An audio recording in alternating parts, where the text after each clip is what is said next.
Baiklah, halo semuanya. Kali ini kita akan membahas tentang Orek Mazino yang berjudul Para Penyusup. Melanjutkan chapter kemarin, semua orang terkejut bahwa seorang putri jahat gagal dalam ujian kedua. Tuan Kambing pun yang meraih tubuh putri jahat langsung tanpa basa-basi melahapnya. Isley pun yang melihat hal itu pun sangat panik karena putri jahat dimakan oleh Tuan Kambing. Para reguler pun saling berbincang mengenai hal itu. Karena apa pernah seorang putri jahat gagal dalam ujian secepat ini? Para reguler mengira bahwa putri jahat bisa lulus ujian dengan mudah. Reguler yang pingsan pun menatap Orek Mazino tentang apa yang sebenarnya dia rencanakan. Orek pun lalu menunjuk seseorang reguler. Ternyata yang ditunjuk oleh Orek Mazino adalah reguler yang diselamatkan oleh Lobopia Evelyn. Seorang reguler yang menghindar tatapan karena takut dipilih. Reguler tim Orek pun bertanya mengapa memilih reguler tersebut. Padahal terlihat bahwa reguler tersebut tidaklah begitu kuat, bahkan terlihat lemah. Orek pun menjelaskan bahwa Orek mencium baunya waktu pertama kali tiba di sini. Sekilas baunya seperti garam, pasti ada sesuatu. Reguler itu pun tampak kesal dengan Orek karena cuma perasaan hal itu, sampai membuang kesempatan menjadi satu tim dengan putri jahat. Dan bukan karena orang itu ada gunanya. Orek pun menjawab dengan santai. Ya, reguler tersebut pun merasa seperti akan gila. Orek pun lalu bertanya, kenapa dari tadi menyebutkan tentang jahat terus? Memangnya siapa jahat itu? Reguler itu pun berkata dalam hati, astaga Orek ini ternyata tidak tahu siapa itu putri jahat.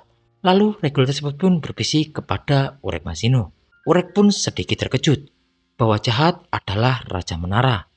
Jahat datang dari luar menara lalu menjadi penguasa di menara ini. Orek merasa bahwa jahat sama sepertinya orang dari luar menara. Orek Mazino pun meminta kepada Tuan Kambing untuk mengeluarkan kembali putri jahat. Akan tetapi Tuan Kambing menolak. Orek sekarang merasa akan gila karena Orek harus bertemu dengan Raja Jahat dan bertanya tentang Pantaminum, serta bertanya cara keluar dari menara ini. Reguler tersebut pun mengatakan, yang gila adalah dirinya sekarang, percuma menyesali itu sekarang.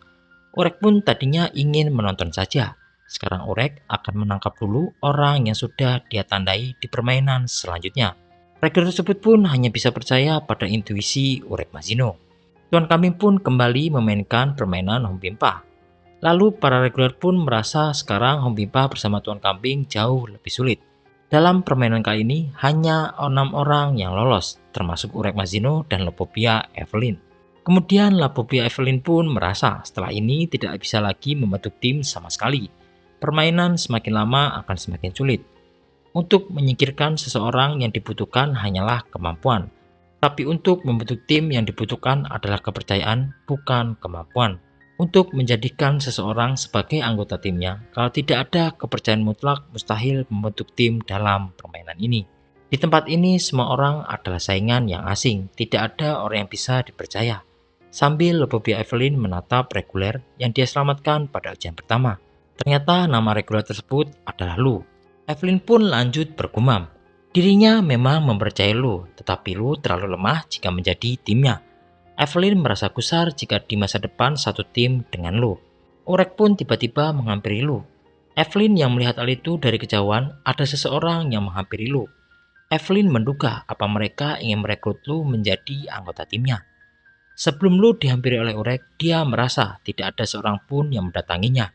Lu merasa dia hanya orang biasa, jadi tidak perlu disingkirkan dan tidak diinginkan sebagai anggota tim. Jika begini terus, Lu akan tersisih dan gagal dalam ujian. Lalu kembali ke posisinya semula, melewati Pilgrim's Mufat, kembali ke desa bukit tempat orang-orang yang dibenci Tuhan. Entah apa yang dimaksud oleh Lu ini, seperti tempat terpencil, seperti tempat yang dikucilkan. Terlebih lagi dosa apa yang sudah diperbuat oleh tempat itu hingga dibenci oleh Tuhan. Lanjut ke cerita, Orek pun memanggil Lu. Lalu Lu pun mengatakan bahwa dia lemah dan tidak punya kekuatan serta tidak mengancam sama sekali. Jadi tidak perlu disingkirkan. Lalu Orek pun menjelaskan bukan begitu. Orek memintanya satu tim dengannya dan mengajaknya bermain. Akan tetapi, tiba-tiba Evelyn datang dengan mode siap bermain home pimpa. Lalu reguler tim Urek pun tampak marah karena sudah mengajaknya duluan. Jadi jangan menyalip. Evelyn pun membantah, memang kalianlah yang pertama mengajaknya berbicara. Akan tetapi akulah yang mengajaknya bermain duluan. Jadi akulah yang berhak melakukannya. Evelyn pun mengajak Lu bermain. Reguler itu pun meminta Evelyn untuk tidak memaksa. Terjadilah ketegangan di antara mereka. Kemudian Gisley pun yang melihat hal itu mencoba menengahi pertikaian mereka, bahwa argumen keduanya masuk akal, jadi tidak bisa diputuskan siapa yang duluan. Jadi akan diputuskan berdasarkan pilihan reguler Lu saja. Gisley pun bertanya, di antara dua peserta, siapa yang akan dipilih untuk bermain? Dengan percaya diri, Lu pun meminta maaf pada peserta yang menghampirinya duluan. Lu lebih memilih Evelyn. Lu ingin satu tim dengan Evelyn.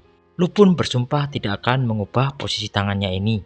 Lu tidak bisa mengikuti orang lain, jadi Lu percaya saja pada Evelyn. Evelyn yang mendengar hal itu pun terkejut. Urek pun sudah menduga bahwa sebelumnya mereka sudah saling kenal. Evelyn pun memberitahu Lu bahwa Lu memilihnya tanpa ragu. Evelyn sendiri tidak memilihnya.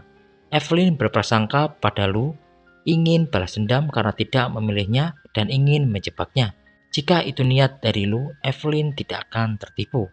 Kemudian Lu pun menjelaskan, hal itu tidak mungkin, karena Lu tidak akan bisa punya tim jika Evelyn tidak ada di dalamnya. Lu benar-benar ingin satu tim dengan Evelyn. Alasan sebenarnya adalah karena Lu menyukai Evelyn. Mendengar hal itu, Evelyn pun terkejut. Akhirnya Urek Masido pun yang mendengar alasan itu pun pergi bersama reguler tersebut. Evelyn pun menjelaskan kepada Lu bahwa dirinya adalah anggota 10 keluarga. Banyak hal yang harus dilalui sampai dia menikah. Tapi Lu nekat sekali. Kemudian Lu pun memberitahu Evelyn bahwa bukan itu maksudnya. Kemudian Evelyn pun menyamakan posisi tangannya dengan Lu dan tidak akan merubah posisinya. Karena Evelyn mempercayai Lu dan mulai suka pada Lu, sambil Evelyn tersenyum. Kemudian Urek pun didatangi seorang reguler yang lain karena gagal merekrut anggota. Reguler tersebut pun menawarkan diri untuk menjadi anggota Urek. Kemudian Urek pun bertanya, siapa dirimu? Reguler tersebut pun memperkenalkan diri bahwa dia bernama Neo. Lalu Neo pun berujar, jika dia tidak sehebat Urek, tapi dia cukup kuat. Urek pun mengatakan, ucapan Neo tidak salah. Di antara orang yang tersisa di sini tidak banyak yang kemampuannya setara dengan Neo. Tapi berbeda dengan Lu, Neo tidak bisa dipercaya. Mendengar hal itu, Neo pun tersenyum. Neo pun menjelaskan bahwa itu memang benar. Dirinya memang tidak bisa dipercaya, tapi Neo tidak akan mengganggu, karena kalian bukanlah targetnya.